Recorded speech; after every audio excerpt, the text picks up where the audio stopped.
Everyone, कैसे हैं आप सभी। स्वागत है आपका हमारे YouTube channel gold story point पर। आज की कहानी है माँ मुझे तो सितारा दुल्हन ही चाहिए। सबसे पहले मेरी सखी सहेलियों और माताओं बहनों को करवा चौथ की हार्दिक शुभकामनाएं। आज की कहानी शुरू करने से पहले चैनल को सब्सक्राइब ज़रूर करें, घंटी का बटन दबाकर ऑल का आइकन ज़रूर प्रेस करें। तो चलिए शुरू करते हैं आज की कहानी।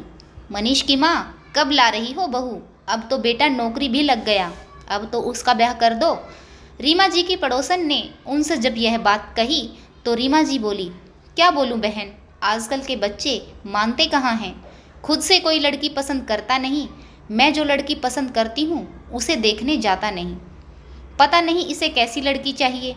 अनीता जी ने कहा, मेरी नज़र में एक लड़की है, आप बोलो तो बताऊं। मनीष की माँ बोली, हाँ हाँ बताइए ना, लड़की कैसी है, घर बार कैसा है और लड़की वाले कहाँ के रहने वाले हैं। अनीता जी ने कहा, हमारे पुराने पड़ोसी शर्मा जी की बेटी है, बड़ी ही सुंदर, सुशील, समझदार और पढ़ी लिखी लड़की है। शर्मा जी यहीं पास की ही कॉलोनी में रहते हैं। आप कहो तो मैं उनसे रिश्ते की बात चलाऊं।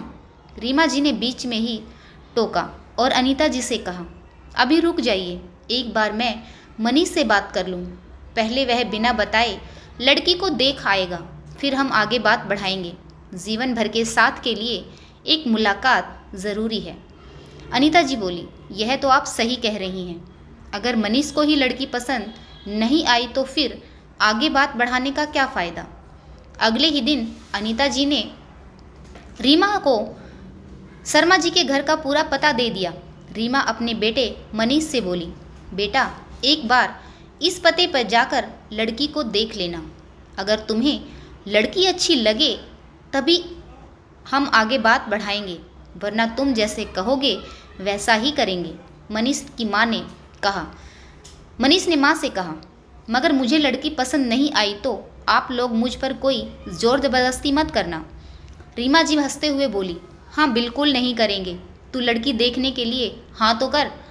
मनीष ने कहा, ठीक है माँ, मैं 1-2 दिन में जाकर लड़की को देख आऊँगा, फिर आपको बता दूँगा। अगले ही दिन मनीष को सितारा के घर के पास कुछ काम था। उसने सोचा कि लगे हाथों माँ का काम भी पूरा कर लेता हूँ, उस लड़की को देख लेता हूँ, पर उनके घर जाऊँ किस बहाने से। मनीष का दोस्त भी सितारा की ही कॉलोनी में रहता था। जब उसने अपने दोस्त को यह बात बताई तो उसका दोस्त अजय बोला, अरे शर्मा जी, ये तो हमारे ही पड़ोसी हैं, पुराने जानकार हैं, तुम बेफिक्र रहो, मैं तुम्हारे साथ हूँ। थोड़ी देर बाद दोनों दोस्त ने सितारा के घर पहुंचकर दरवाजे पर दस्तक दी तो अंदर से आवाज़ आई, कौन है? अजय बोला, मैं हूं अजय, शर्मा अंकल हैं क्या? अंदर से फिर से आवाज़ आई, अरे भाई, अभी ना तो दुर्गा पूजा है और ना ही सरस्वती पूजा, फिर किस बात का चंदा मांगने आ गए? आवाज़ में इतनी मीठी सी खनक थी कि मनीष अजय से बोला, अजीब लड़की है, क्या कोई चंदा ही मांगने आता है, किसी और काम से नहीं आ सकता? तभी अचानक से दरवाज़ा खुला और सितारा बोली, तो फिर किस लिए आए हो? मनीष सितारा के चेहरे को देखता ही रह गया। लंबे खुले बाल, आंखों में काजल, गुलाबी रंग का दुपट्टा, वह बला की खूबसूरत लग रही थी। सितारा ने चुटकी बजाते हुए मनीष के चेहरे पर कहा, हेलो, आप कौन हैं? यह तो पापा से मिलने आए हैं, हमारे पड़ोसी हैं, परंतु आपको पहले कभी नहीं देखा, क्या काम है? मनीष आश्चर्यचकित था। उसके बोलने से पहले ही अजय बोला, यह मेरा दोस्त मनीष है, पास ही में फर्टिलाइज़र कॉलोनीज में रहता है। सितारा अपने बालों को एक तरफ करते हुए बोली, अभी पापा घर पर नहीं हैं, शाम को आएंगे, आप उनसे शाम को आकर मिल लेना। मम्मी भी घर पर नहीं हैं, वरना मैं आप दोनों को चाय पानी पिला देती। नमस्ते कहते हुए सितारा ने दरवाज़ा बंद कर लिया। मनीष का मुंह खुला का खुला रह गया। यह बड़ी अजीब लड़की है, अजय ने कहा, देख ली लड़की? मनीष नज़रें घुमाते हुए बोला, बाप रे बाप, पूरी पटाखा है, मेरी टक्कर की लड़की है।